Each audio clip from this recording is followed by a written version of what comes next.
Alright, here's my badge. I'm Madison Cox. I'm doing a head-to-toe assessment today. Here is my paper for my video release form. And then, do you give verbal consent to this video? Yes. Alright, my patient gives verbal consent to this video. I'm going to do a 360 room scan. And then I'm going to do my walls here. Nothing on the walls. And then my ceiling. Over here, and then we're all good. Okay. So I went ahead and I walked in. I washed my hands. Hi, my name is Madison Cox. I'm your student nurse today. This is Cindy Shirting. She's 52 years old. We're going to be doing a head-to-toe assessment. Go ahead and assess for privacy, put on PPE if needed, and then log in the EMR, know any allergies and orders. Go ahead and do a general inspection of my patient. She seems to be in the proper attire for the weather today. She seems to be overall in a good mood. She seems pretty tired just because I woke her up. And then I'm going to go ahead and do a level of consciousness. So do you know where you're at today? Yes. Where are you at? The hospital. Okay, what's your first name? Cindy. And then do you know about what time it is today? About 8 p.m. And then do you know why we're here today? To do a head-to-toe assessment. Okay, so the patient is alert-oriented times 4 because she answered all my questions correctly. So now I'm going to go ahead and... and her speech was articulate and concise throughout. She was maintaining eye contact with me. Her overall mood seems to be in a well-good mood. She's smiling and answering my questions with ease, so she's prepared for the rest of the assessment. I'm going to go ahead and obtain a radial pulse for my patient. Alright, so I'm going to count for 30 seconds, okay? Starting now.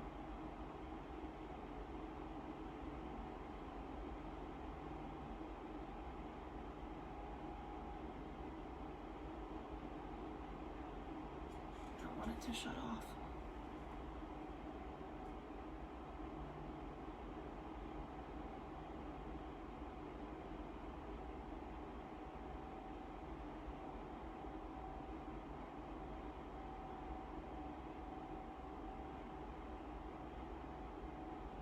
Alright, so my patient's pulse was about a 64. It was about a 2. I'd rate it at a 2, and it was elastic and even and concise. So now I'm going to go ahead and I'm going to assess her breathing. So she is breathing at about, count for like 15 seconds.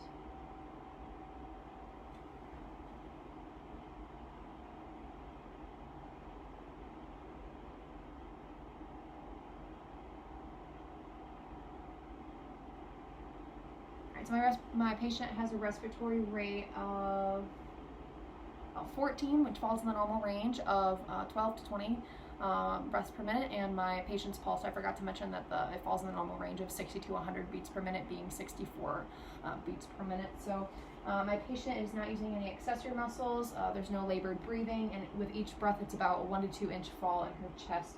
So now I'm going to go ahead and I'm going to grab here. I need to grab your go ahead and get up for me. I have to grab her blood pressure. Oops. Is there any arm that I couldn't use for this? You can't use that. That one? Alright, go ahead and lift that up for me. Alright, so this is her right arm. And then do you know your normal blood pressure? Mm-hmm. What's your normal blood Usually pressure? like 102 over 60 or 64. Alright. I'm going to go ahead and pump 30 above then with that.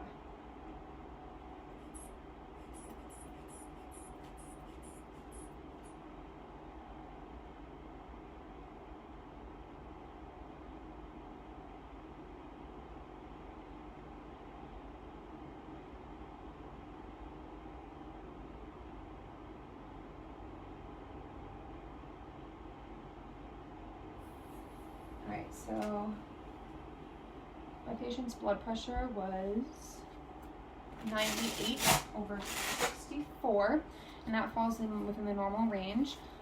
For systolic being 90 to 120 and diastolic being 60 to 80.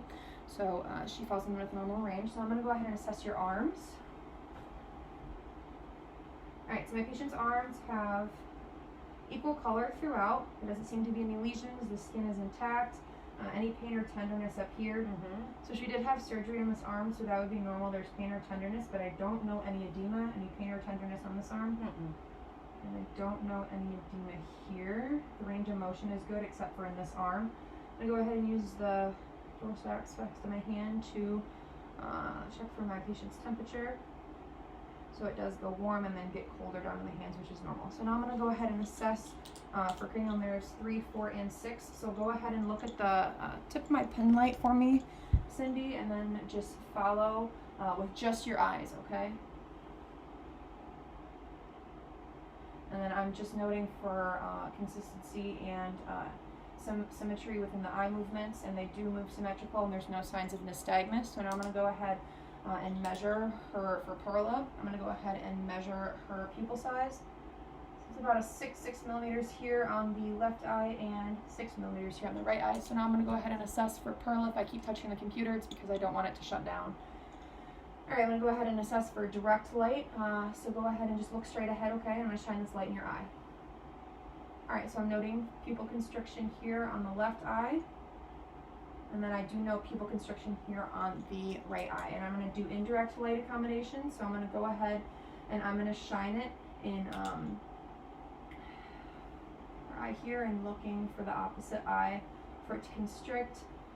Left eye and her right eye does constrict. Same with her right eye, her left eye does constrict. So now the last I'm going to do accommodation. Cindy, go ahead and look at the top of my pin light. It's going to go in towards your nose and being cross-eyed is normal. Alright, so pupils were equal in size, round, and reactive to both direct and indirect light and accommodation. So now I'm going to go ahead and I'm going to assess, here, go ahead. Actually, no, sit up. I'm going to assess your,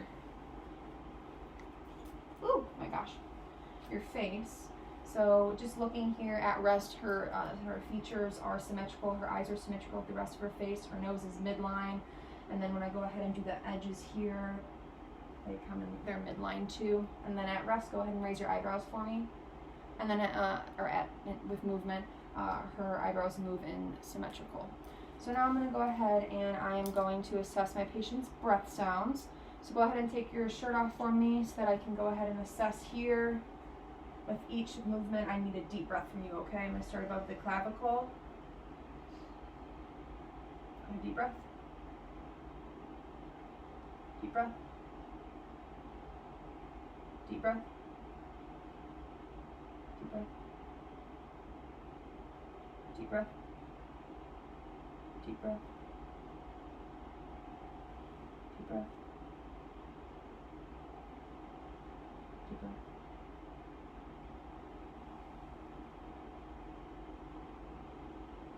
Breath. Deep breath. Deep breath. I'm going to go ahead and end mid-axillary. Deep breath. And then deep breath. Alright, so lung sounds on the posterior thorax were clear and concise in all lung sounds. Go ahead and flip over all the way and move this up. And then we go ahead and assess the back. Flip this way. Alright. So I'm going to try to make sure I don't go on the scapula. Deep breath. Deep breath. Deep breath. Deep breath.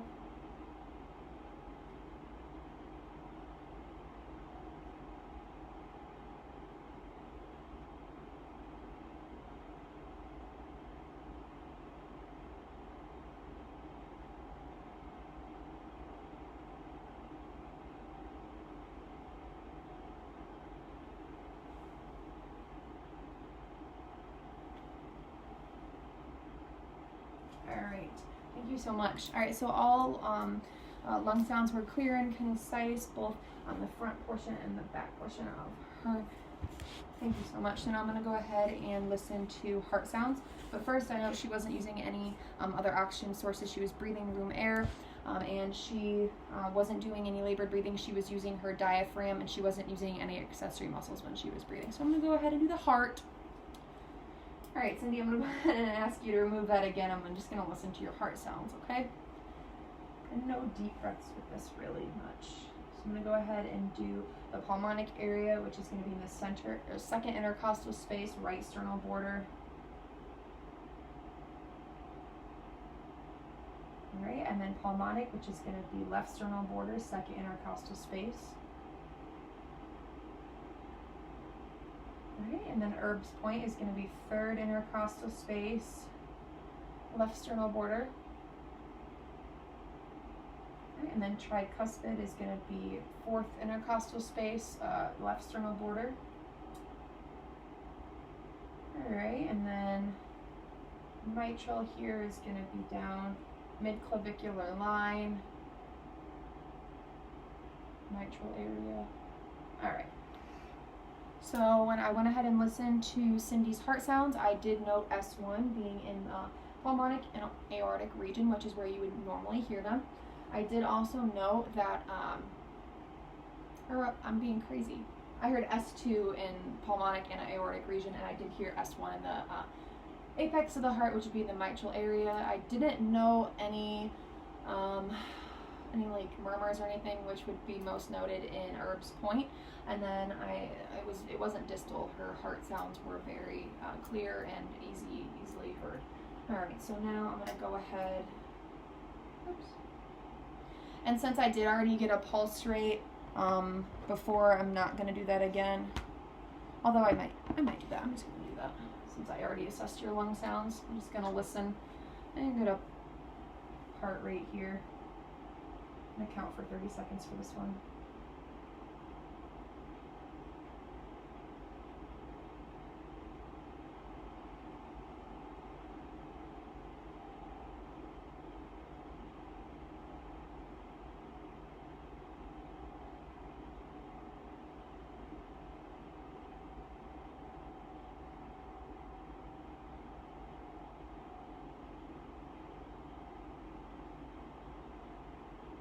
Alright, so her pulse was about a 69, which falls in the normal range of 60 to 100 beats per minute. So now I'm going to go ahead and ask you to lay down in a supine position with your arms at your side, and I'm going to go ahead and assess for bowel sounds as best as you can see. Alright, so I'm going to go ahead and have you lift this up for me, and then undo this for me, and then go ahead for privacy there. And do you have any pain or tenderness today? No pain or tenderness? Nope. All right, so first off, I'm going to go ahead and look for inspection. It's like a pale beige with some pink undertones. I do note a freckle in the form of a primary lesion right under her umbilicus. All four quadrants are midline with her umbilicus. And I don't see any, I do not see any protrusions in her stomach or anything. And I do note some pulsations. Not much. No, I don't really note any pulsations on her abdomen. So I'm going to go ahead and auscultate. You don't palpate before you auscultate when it comes to the abdomen because you don't want to move anything around. So I'm going to go ahead and have my patient hold this above. Yeah, just like that. The best that you can, okay? Mm-hmm. Thank you so much. And then I wouldn't usually do this, but all right, so I'm going to start in the right lower quadrant. You have any pain or anything? No. All right, so if there was any pain, I would end in the quadrant with the pain. So I'm going to give 2 sounds each, avoiding the rib cage.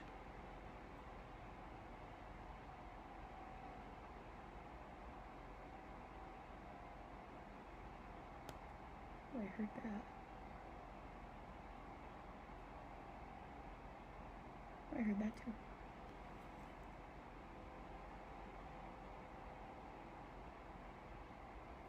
Okay, so my patient did have a good amount of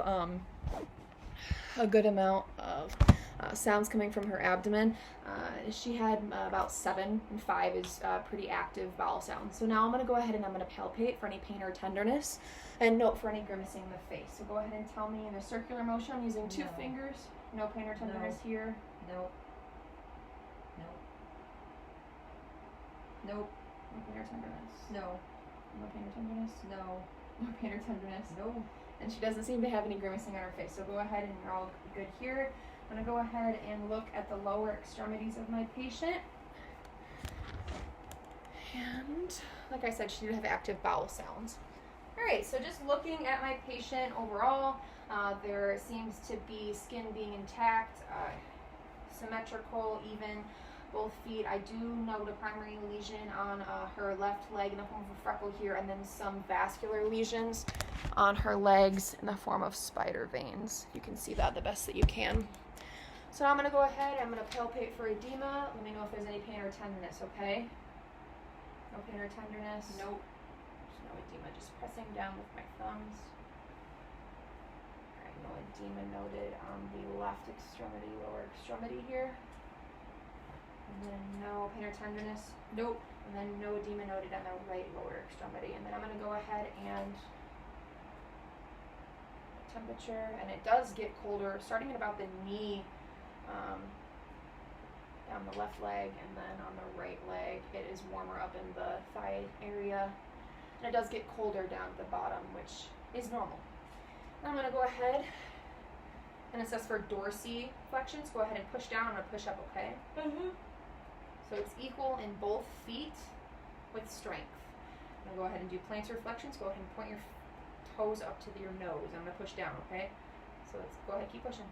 Alright, so it's equal strength both bilaterally. I'm going to go ahead and check. Do you have any numbness or tingling in your legs? Any extremities? Any numbness or tingling? Nope. Alright, and then if they did, I would go ahead and see how far up or down the extremity it would go.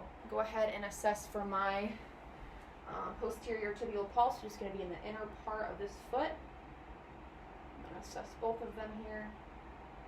And they are both, I'd rate them about a 2, and then the dorsalis pediis pulse. On both, I'd rate about a 2, equal and concise and elastic on both pulses. And then I'm going to go ahead and check for any lesions, anything under the heel, any desecrations or anything like that. Nothing under the heel. No ulcerations, nothing like that, no arm or anything. And then I would go ahead and assess now if my patient had a catheter in, any alternative oxygen sources. I would go ahead and assess those. And then I did want to note that my patient wasn't using any forms of oxygen. They were breathing room air. And then do you go ahead and rate your pain scale again for me? 0. Still 0. So my patient was not showing any forms of grimacing or anything throughout the video, and she tolerated everything well. All right, so now I'm going to go ahead and I'm going to assess my patient for comfort. So I'm going to go ahead and have my side brows up by 2. Her call light is in reach, and then all the questions have been answered. All of her items are in reach. I'm going to go ahead and give her privacy now, and then document all of my findings. I will document all my findings throughout. Right, and then that's everything.